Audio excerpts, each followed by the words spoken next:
जैसे अब मौसम सरमा आ रहा है, मौसम सरमा के आते हुए ही जो हमारी जिल्द की बीमारियां हैं वो भी चेंज होती जाएंगी। मगर अगर पेशेंट उसका ख़ास ख्याल रख के अपने सेहत का ख्याल रखेंगे तो उन बीमारियों की जो शिद्दत होती है वो कम हो जाती है। बहुत सारी बीमारियां हैं जो सर्दियों में ज़्यादा हो जाती हैं। उनमें से मेन जो हमारा रहता है इसमें, जिसको हम लोकल लैंग्वेज या इंग्लिश लैंग्वेज में बोलते हैं फ्रॉस्ट बाइट या शू जिसको बोलते हैं। अगर पेशेंट गर्मी का लिहाज रखेगा तो वो उसकी जो सीवेरिटी होती है वो कम हो जाती है। उसके साथ साथ कुछ और बीमारियां भी हैं जो सर्दियों में ज़्यादा हो जाएगी, जैसे कि कोई इन्फेक्शन बहुत सारे हैं, क्योंकि हमारे मौसम सरमा में नहाने का जो फ्रीक्वेंसी रहती है वो कम हो जाती है, तो उसकी वजह से बड़े सारे इन्फेक्शन भी स्किन पे हो जाते हैं।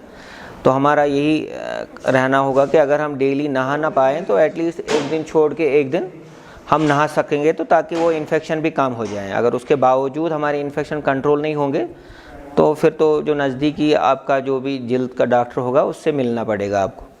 तीसरा मेन इशू जो होता है, हमारे बहुत सारे पेशेंट ऐसे हैं उनको हम बोलते हैं कनेक्टिव टिश्यू डिसऑर्डर्स। उनको क्या होता है कि उनको सर्दियों में उनकी जो बीमारी की शिद्दत होती है वो बहुत ज़्यादा हो जाती है। उनकी जोड़ों में प्रॉब्लम आ जाती है, उनकी चमड़ी पे ज़ख़म हो जाते हैं। उनके लिए सबसे बेहतर ये रहता है कि वो सर्द पानी से एहतियात करें, ज़्यादा जल्दी ठंडे से गर्म की ओर या गर्म से ठंडे की ओर ना जाएं। उसके बगैर भी बहुत सारी चीज़ें हैं जो मौसम सरमा में इंसान को ज़्यादा ख्याल रखना पड़ेगा, जैसे उनके हाथ ज़्यादा ठंडे ना हो या उनके जो सॉक्स या जूते हैं वो ठंडे या गीले ना पड़ जाएं।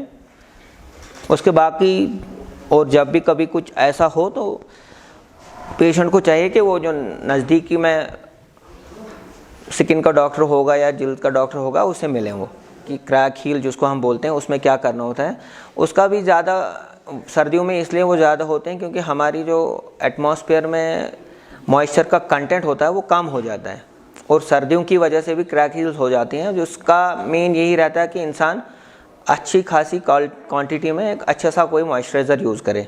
बड़े सारे मॉइस्चराइज़र हैं मार्केट में, वो यूज़ करके और जुराबे लगा के वो हम बचा सकते हैं। जिस पेशेंट को कोई सफ़ेद दाग आ जाता है तो उसके लिए हमें यही करना पड़ता है कि उसको तो कुछ ट्रीटमेंट शुरू करना है, क्योंकि जो सफ़ेद दाग होते हैं हम उनको सप्रेस करके कंट्रोल रख सकते हैं। कंट्रोल करके वो भाग भी जा सकते हैं, मगर जो उसकी टेंडेंसी होती है सफ़ेद दाग फिर से आने की, वो फिर वहीं पे रह जाती है। परहेज़ कुछ उसमें ज़्यादा होता नहीं है, जो ऐसे कुछ लोग बोलते हैं ये खट्टी चीज़ें वो चीज़ें बंद करो, थोड़ा बहुत रोल हो सकता है उसका, मगर मेनली उसमें मेडिसिन का रोल है। अगर पेशेंट मेडिसिन छोड़ देता है तो वो फिर बढ़ जाती है।